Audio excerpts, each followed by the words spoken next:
Thank you, Rhea.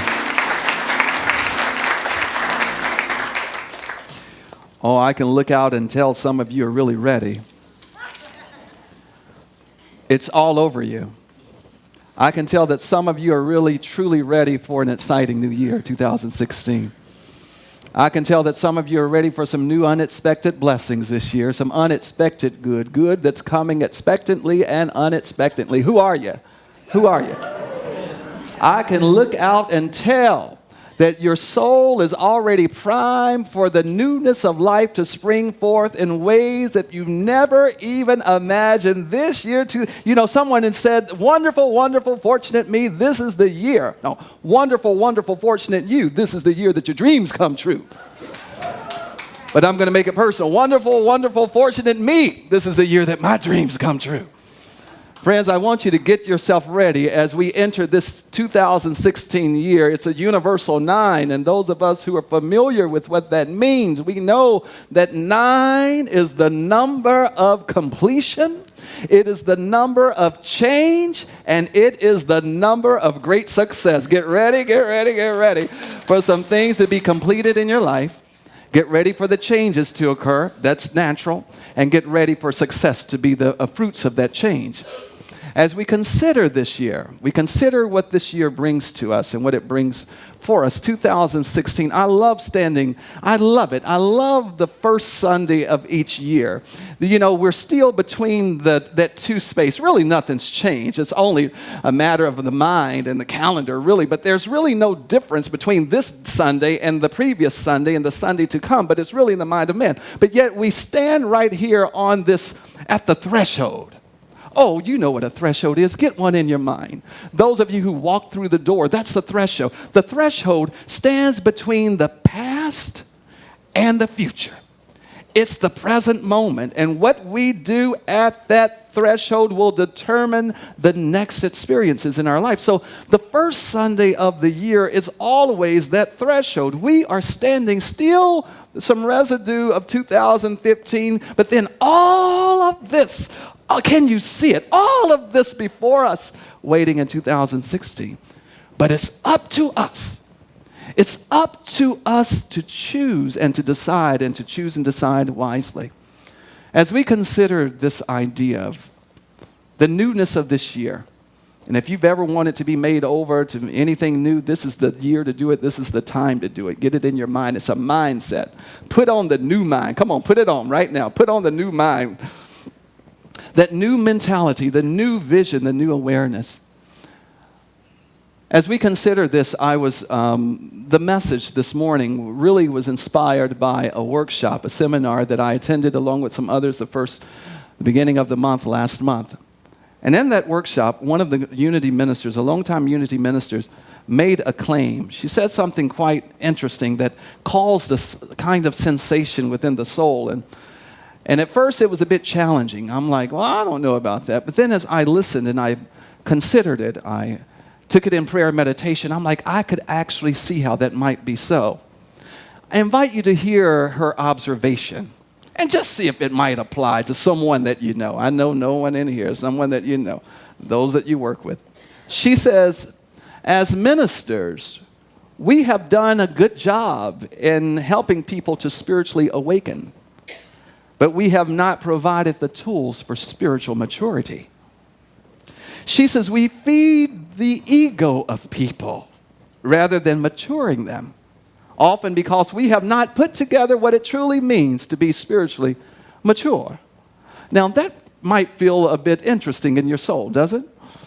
It's not to suggest I didn't really take offense to it, but I just felt a sense of call. If this is the case, that we all experience spiritual enlightenment, and you know what spiritual enlightenment is. As Oprah Winfrey, our dear friend and sister calls it, the aha moments of life. When finally, the light is on and we can see it. It makes sense. Life makes sense now. Or we have what we call an epiphany. The revelation, it's inspiration that comes into the moment and we can see clearly. As we consider these spiritual mature moments, she says that it comes when we open ourselves to this tremendous flow of God that's moving. It's moving at all times within us. And we can call it whatever name we choose to give it. but it happens in that moment that we come into recognition of it. So as we look at spiritual enlightenment, spiritual awakening, and spiritual maturity, the author, Cindy Wigglesworth, states that there is a difference between spiritual enlightenment. There's a difference between spiritual enlightenment and spiritual maturity. You can agree that there's a difference in holding an infant and dealing with a teenager or a young adult or an adult, right? Or handling a puppy and, a full dog, as we're seeing happening here in this community. There is a difference. And if a child stops growing at that infant stage, most parents and physicians would become concerned, would we not? If a child ceased to grow and develop, we get concerned. And friends, this is the case with our spiritual unfoldment. If we cease to unfold and grow beyond that point, that first time when we entered, we had that revelation, that divine inspiration, if that's all that it is, we have stopped maturing. Enlightenment is the first stage to it, but that's not all of it. The spiritual maturity requires, we get a taste of it like we shared at the other two services, like the little boy who kept falling off the bed. He just get in bed, and at night he would just fall off, hit the floor. You hear this loud noise. And for a good week, the mother would go, boy, what's wrong with you? He says, Mom, I fell off the bed again. She says, well, what happened? He says, I don't know. I guess I just stayed too close to where I got in. I just kept falling off. And that's what happens in our spiritual unfoldment. If we don't go further in this thing, if we don't move beyond the surface, if we don't get beyond just, the basic readings, if we don't get beyond the basic studies, it stifles that great power and presence that's trying to be born and to flourish within us at all times. So this is our year, as we're affirming, of spiritual maturity. And how do we get there? We get there through 12 powerful tools. And the first tool is Charles Fillmore identified as the tool of faith. And that's what we're stepping into this month. This Sunday, we're stepping into faith. We're stepping out in faith. And faith is this principle of January. Those of you who are born in this month of January, you are our faith beings. And we require you to stand on your faith. And not only that, are you the faith being, we have this particular power, this function, this quality of the soul within each one of us. How many of you consider yourself to be a person of faith? Not just your practice of spiritual practices, but you truly, when you believe and you set your mind and you feel and you put your faith in something, you know without a doubt it's going to happen. How many of you consider? How many of you feel that you can grow in that area of faith, of believing and standing on that? Wow, well, this is quite relevant. I was like, really? As we consider this particular power, that this principle, it's always at work within us. And it starts with the ability to hear. And if you go to the disciple that corresponds with this particular principle, this function of the mind, and when we read biblical literature in this context, we're not reading history as much as we're reading the mystery. My story. It's about us. The characters are revealing some phase of mind, some phase of being. As we consider the disciple that corresponds with the spiritual power, and that disciple is Peter. Peter was an infectious character. He was always quick to speak out, quick, ready. And anytime you read of the master teacher going to that sacred space of communing with the divine, he always took 3 key disciples, 3 key functions of the soul. He took Peter, he took James, and he took John. Faith, love, and wisdom. Oh, when you get faith, love, and wisdom together, friends, you better watch out. They will lead you to some wonderful experiences. So as we consider the master teacher, we're not necessarily talking about a historical or theological figure, as we're talking about the mastermind within us. Let's make it personal. The mastermind within me. That is the divine mind, as Ernest Holmes calls it. There is a divine mind. There is a mind of God. That is the mind that is in all creation. It's within us. And when we call the functions of the mind to come together to support it, we will see how powerful that mind becomes.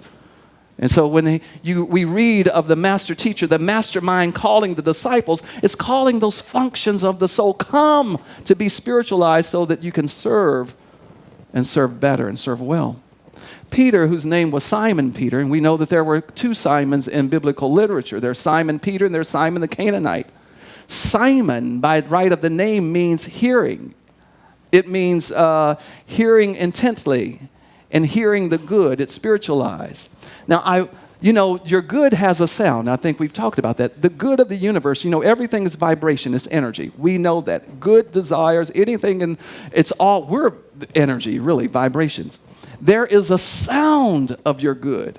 And if we get on the vibration of it, we can hear the good coming. Oh, I wish you could hear what I hear right now.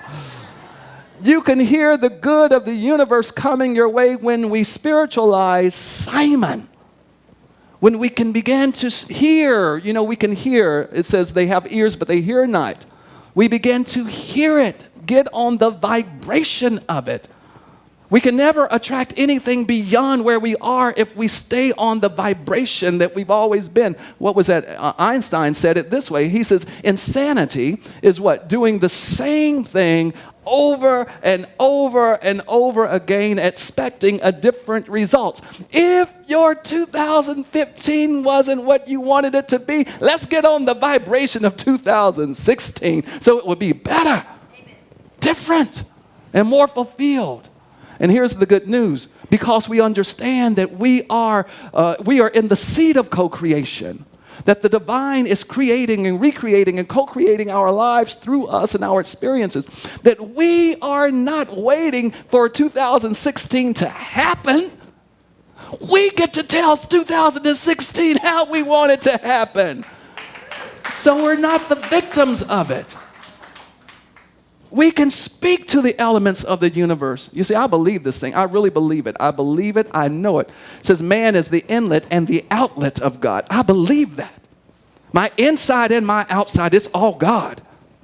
And when you can come into that awareness that there's no spot in your body, no spot in your heart, no spot in your lungs, no spot in your hands, no spot in your legs, no spot in your knees, no spot in your blood system, no spot in your respiratory system, no spot in your digestive system, where God is not. When we come into that awareness, we can call that power forth. And it shows up. And when it shows up, when the Spirit of God shows up, it shows out. And then people are amazed. What happened? How did that happen? They call it, what we call it? It was a miracle. Oh, no, it was the natural outworking of the truth of your own being. For we are the doer of I feel like I'm so strayed far from where I was supposed to be. Well, I think I'm going to go on and step out in faith, all right? And some of you might need to step out maybe today you need to step out in faith. Faith is the ability to believe it when you can't see it. When you can't make sense of it, when there's no reason to think that anything is possible for you, faith says you don't need any outer signs to have faith. You don't need anything outside of you to show up to tell you that it's possible. Faith is the ability to believe when you cannot see. The substance, what is substance? That which stands under. The substance of things hoped for, that which stands under the things that we hope for, and the evidence. Oh, faith is substance and faith is evidence. You got to see it. It will come into fruition. The evidence of things not seen. That when we step out in faith, and friends, only I can do this in Jack's life. And I cannot depend as much as I love my mother, as much as I love my family, as much as I love you. You cannot step out in it for me. You cannot step out in faith for me, and I cannot step out in faith for you. Only you can do that for yourself. But when we step out in faith means I just don't have to know how it's going to happen, how it's going to work out, but I'm believing that there's a presence and a power, there's a force, there's a light, there's an energy, there's a vitality, there's an activity, there is a mind that's governing the known and the unknown. It's the same mind. Nanak says there is no spot where God is not. There's no spot where God is not. As we consider this idea of spiritual maturity, stepping out in faith, this year is calling us to get in position right now. Those of you who are desiring a change this year you're desiring a significant change in your life, then you're required, if you want something like you've never experienced before, what are you willing to do unlike what you've always done? Who are we willing to be and become? How are we willing to show up? What new intentions? Spiritual maturity suggests that, and I've learned this in growing, and I'm learning it more and more, that we cannot have the same practices on this level as we did when we first started out. Not if we want to grow and become more assured. I mean, I used to start out having an affirmation a day. Now I have one every minute, every 2-3 minutes. Okay, let me bring that. It's a continuous praying once a day, but now it's a constant communion. I pause at all times before a conversation, before a meeting, even during the meeting, to pause and come back home, come back center to that first love, to the divine mind, the God inside of you. And when we come back home, we will get clear direction. You will not be confused. You won't have to waver on the decisions because you are at home and then you make your decisions accordingly. You move confidently. A spiritually mature individual is an individual who is God conscious. I mean, really God conscious. I mean, you are fully thinking about, you're breathing it in, you're living your life. You are so conscious of the divine. I don't care if you call the presence power God, it, him, her, slot. I don't care what your reference is, but you are conscious that there is a power that permeates all existence. A mature individual is God conscious. A spiritually mature individual is God-centered. Rather than coming from that space and place outside of ourselves, we move from that center. Come on, put your hand right here. You know what to do. Put your hand right here. We move from our center.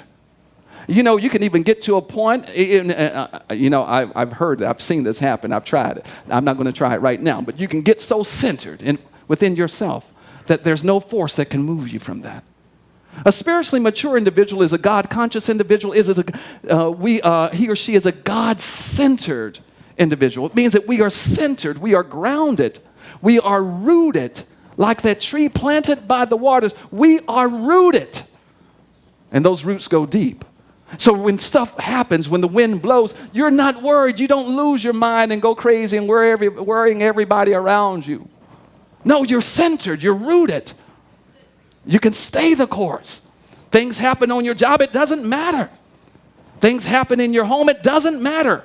Things happen in the community, things happening in the neighborhood, it doesn't matter. Things happening in it doesn't matter because I'm centered, I'm rooted, I'm grounded in the divine.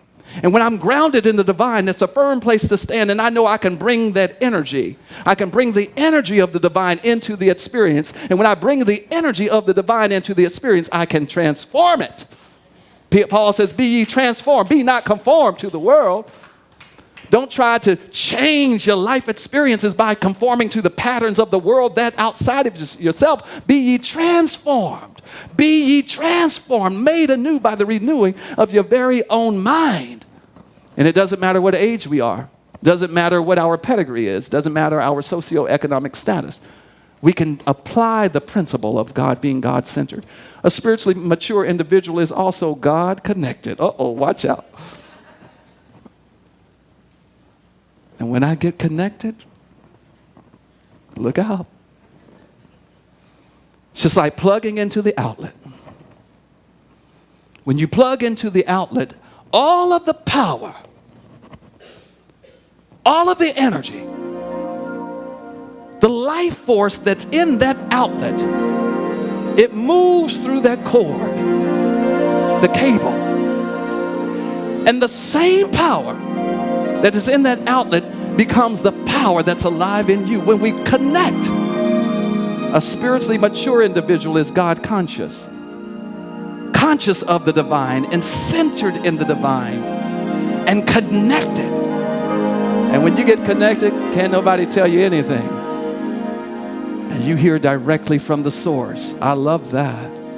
You go directly to the source and you get your instructions. And when people come telling you what God had told them, you say, well, let me check in for myself.